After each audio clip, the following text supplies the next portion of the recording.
If you are new to my channel, do subscribe it and make sure to hit the bell icon so that you would not miss any of my upcoming videos.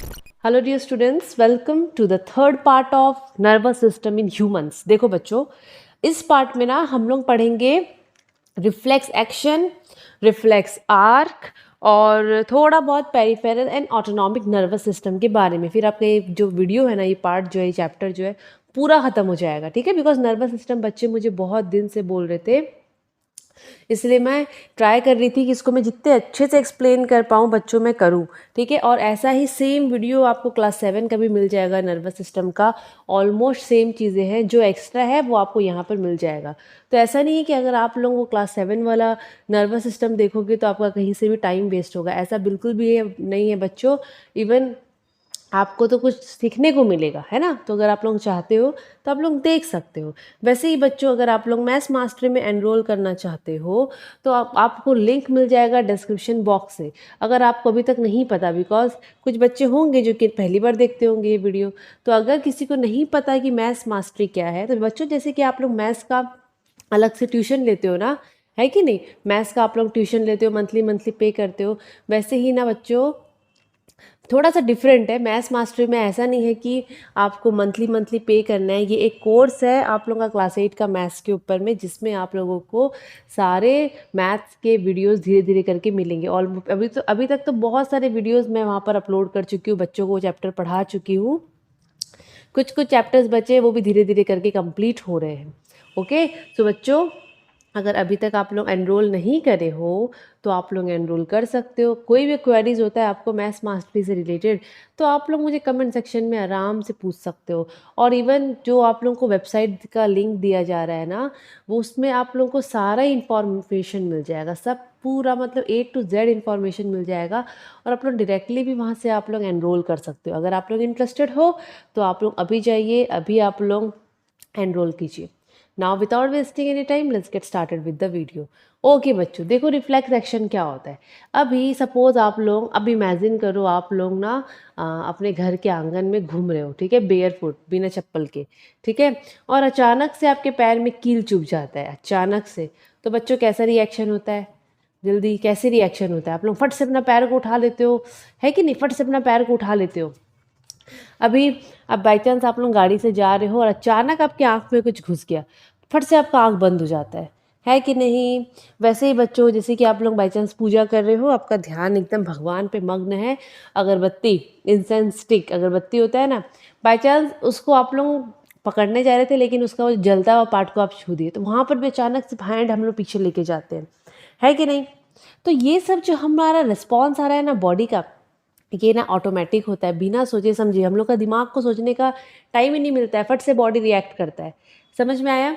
तो ये एक automatic spontaneous mechanical response होता है to a stimulus. अभी आप लोग बोलोगे madam stimulus क्या होता है, तो बच्चों आप लोगों को बाहर से क्या क्या लगा। आपको बाहर से लगा, एक तो किल्ली चुभा आपको, दूसरा आपके आँख में कचड़ा घुस गया, तीसरा अगरबत्ती को छू दिए, तो वो अगरबत्ती, कील, कचड़ा, वो सब स्टिमुलस होता है जो हमको एनवायरनमेंट में मिलता है, जिसकी वजह से आप रिएक्ट किए। तो आप लोग वो स्टिमुलस की वजह से रिएक्ट किया, ऑटोमेटिक सडन रिस्पॉन्स आपका बॉडी दिया, है कि नहीं।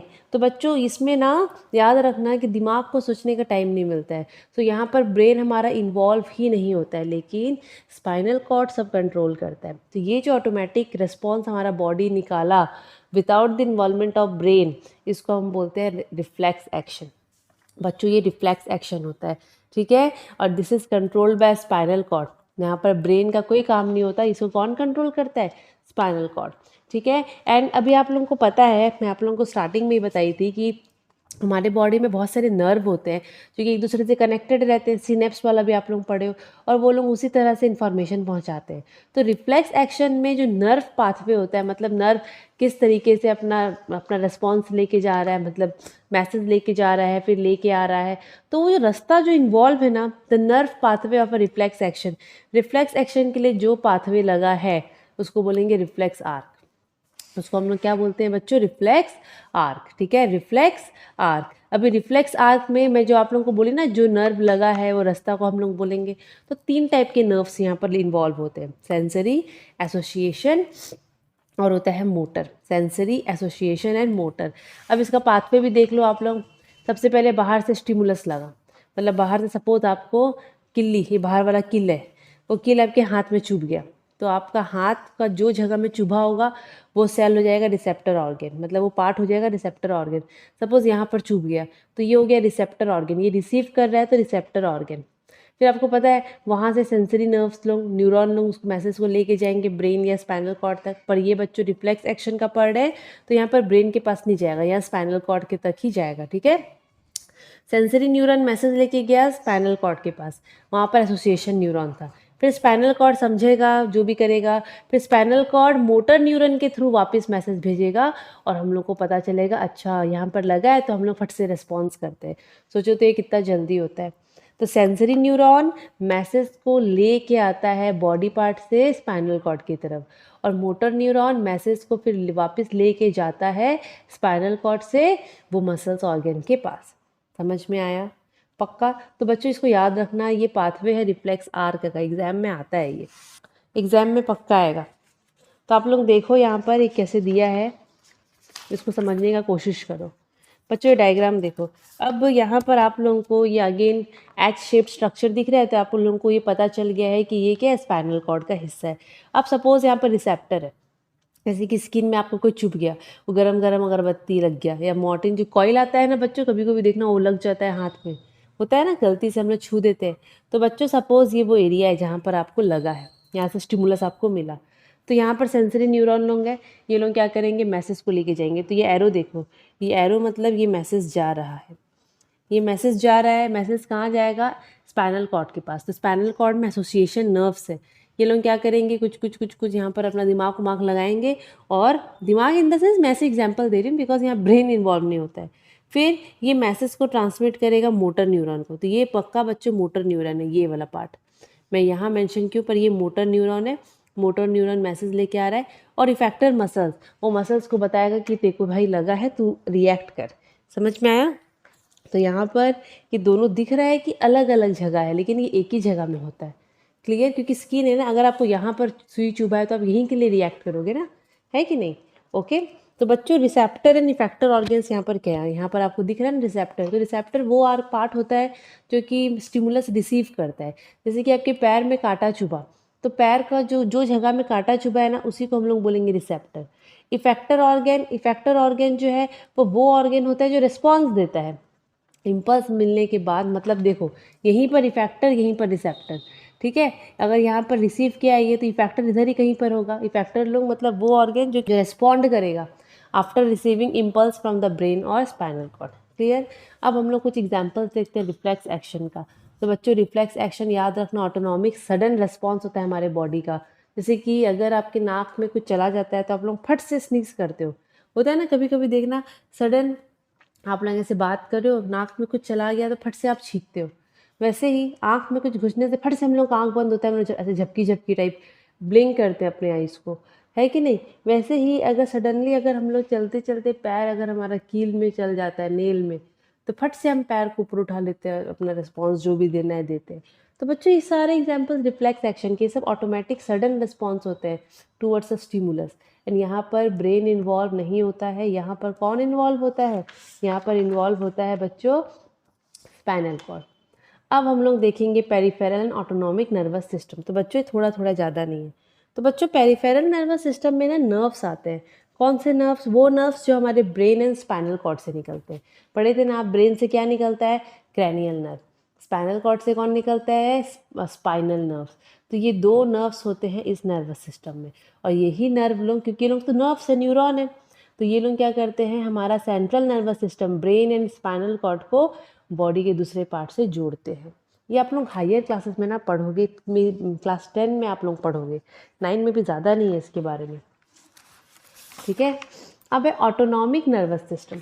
ऑटोनॉमिक नर्वस सिस्टम क्या होता है? तो बच्चों ऑटोनॉमिक नर्वस सिस्टम में क्या होता है ना, एक्चुअली आपके बॉडी में जितना भी इनवॉलेंट्री एक्शंस होता है ना, वो एक्शंस जो आपके कंट्रोल में नहीं है, जो आपके कंट्रोल में नहीं है, जैसे कि आपका हार्ट बीट मसल्स जो मूव करता है हार्ट का, आप लोग जब खाना खाते हो तो आपका पेट का जो मसल्स है उसका मूवमेंट होता है, फूड पाइप का मसल्स का मूवमेंट होता है, तो वो सब मूवमेंट आपके हाथ में नहीं, आप कंट्रोल नहीं कर सकते, तो वो इनवॉलेंट्री कहलाएगा।